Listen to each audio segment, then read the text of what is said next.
10 Things You Didn't Know About Unirally. Welcome back to Game Over Facts, the channel where we dig up the coolest, weirdest, and most surprising things about your favorite retro games. Today, we're flipping and spinning into the world of Unirally, also known as Uniracers in North America. And trust me, you'll want to stick around for the story about how Pixar tried to kill this game. Let's jump into 10 things you didn't know about Unirally. 1. No riders allowed. The developers at DMA Design made a deliberate choice to keep the unicycles riderless.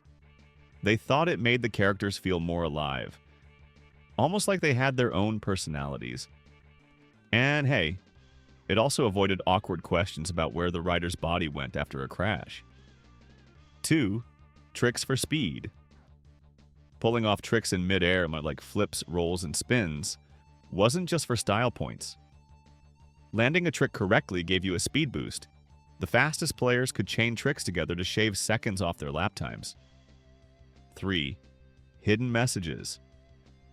If you hit certain trick combos, the game sometimes flashed cheeky little messages like "way cool," "radical," or even "unreal" in bold text. It was pure 90s attitude and totally pointless except to make you smile. 4. Multiplayer mayhem.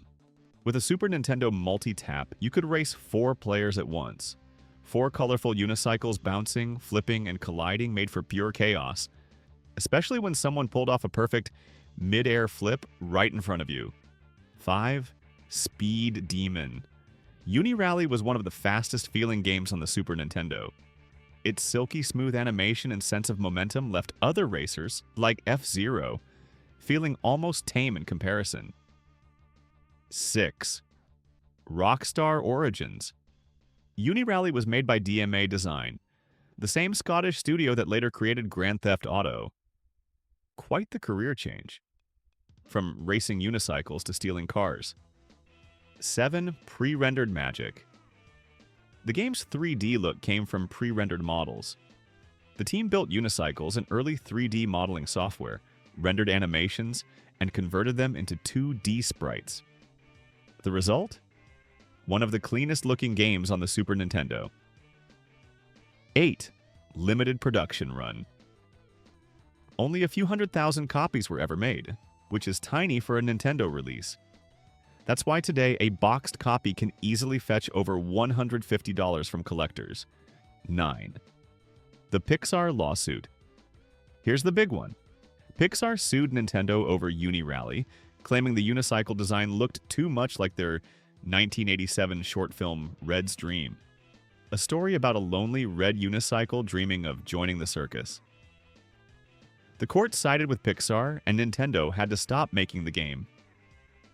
10. Silenced in Nintendo power. Once the lawsuit hit, Nintendo stopped promoting Unirally overnight. It vanished from Nintendo Power magazine ads and store flyers, leaving only the lucky few who already owned it to spread the word. And there you have it. 10 things you didn't know about Unirally. Did you ever pull off a perfect backflip in this game? Or maybe you still own a copy? Drop your Unirally memories in the comments. I'd love to hear them. And if you enjoyed this trip down memory lane, hit like and subscribe, and I'll see you in the next Game Over Facts.